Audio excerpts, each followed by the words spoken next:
to Leslie Studios. Glad you guys are back. We got a great show this week, don't we, Dalton? We sure do. We're going to be talking about stringing guitar as a subject that is near and dear to every musician. This can be a nightmare or this can be an easy task. But we're going to try to make it really easy for you guys. So hopefully this will help you out a lot. We got a good technique for you. Let's go to it right now. Let's do this. Okay guys, we have the guitar in front of us, and I want to start by saying that as we are changing the strings on the guitar, I always start with the low E string and work my way down to the upper high E string. And also, I'd like to note that you only want to take one string off at a time so that the tension will stay on the guitar. This is going to vary from guitar to guitar, but in the case of a Les Paul or a Paul Reed Smith, those kinds of guitars, you're going to have a tailstock here, a tailpiece, and this piece will just simply slide off of these two poles. So we want to make sure that that stays on and that this bridge doesn't also come off. If you were to take all the strings off, these two things would just fall straight off of the guitar for the most part. And we want to keep those on because it will keep the guitar's intonation intact. So I like to just change one string at a time.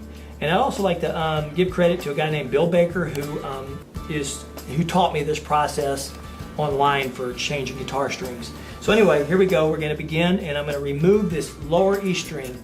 Is all we're going to be interested in taking off the guitar at this moment. And I'm beginning to tune it down so you can hear it getting looser until it's basically flapping. Then I take a pair of standard household run-of-the-mill cutters and clip the string somewhere right in here.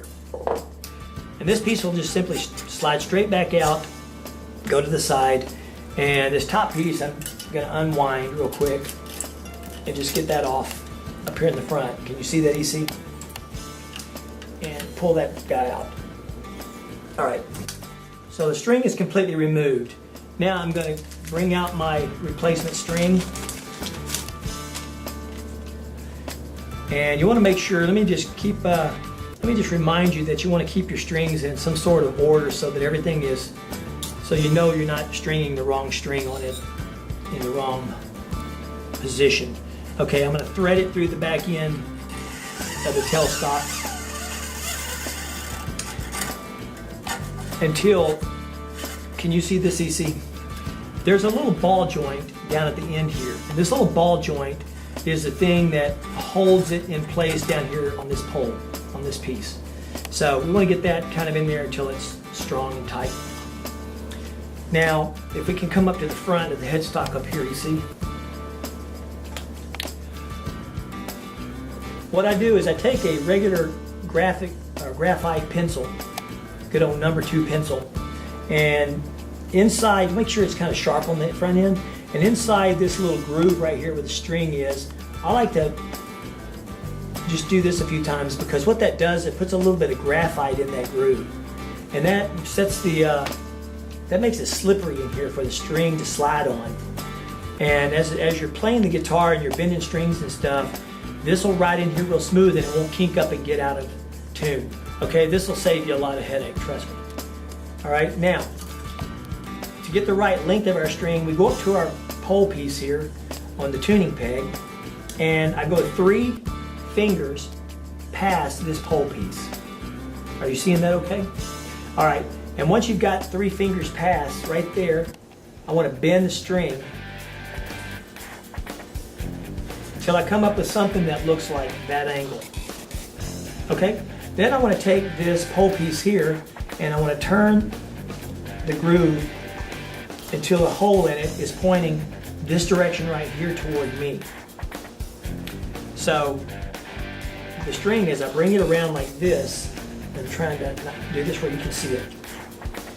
I come inside the hole here and pull it down until it basically butts up against that. Okay? And then right here on this end, I want to pinch it back. Just bend it back. What this does is it creates a locking system.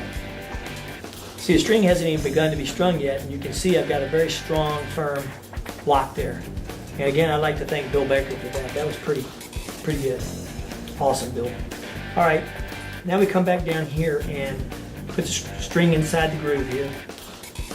start turning, and this is going to be turned counterclockwise. On these upper 3 strings, just remember, you're going to do counterclockwise on those and clockwise on these other 3 over here. Okay? And that's on anything where there's a headstock where you have 3 on one side and 3 on the other. If you have a Stratocaster, a Telecaster, or any of those type of headstocks where everything is on the same side, obviously you're only going to do everything counterclockwise. Okay, so once I get this riding pretty good in here, I like to take this stringer and speed the process up.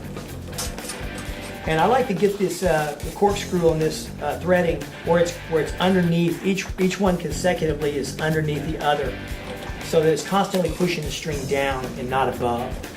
And we're going to end up, when I'm done with this, we're going to end up at about 3 loops.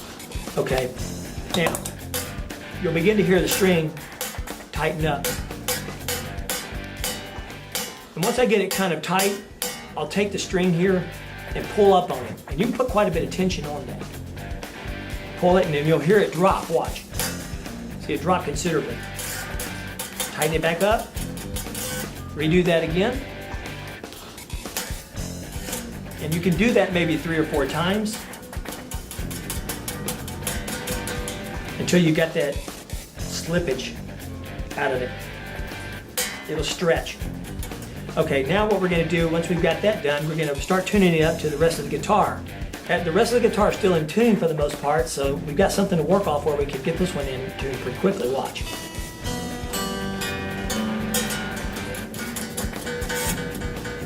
Okay, we're pretty close at this point.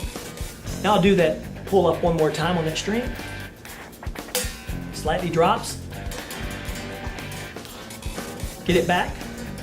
Okay, and that's it. That string is done. So what we want to be able to do at this point is you want to do this all 6 strings and just do them 1 string at a time. And this way the tension of the guitar is never released, because there's a lot of pounds of pressure going across these 6 strings that are pulling on this wood, this neck.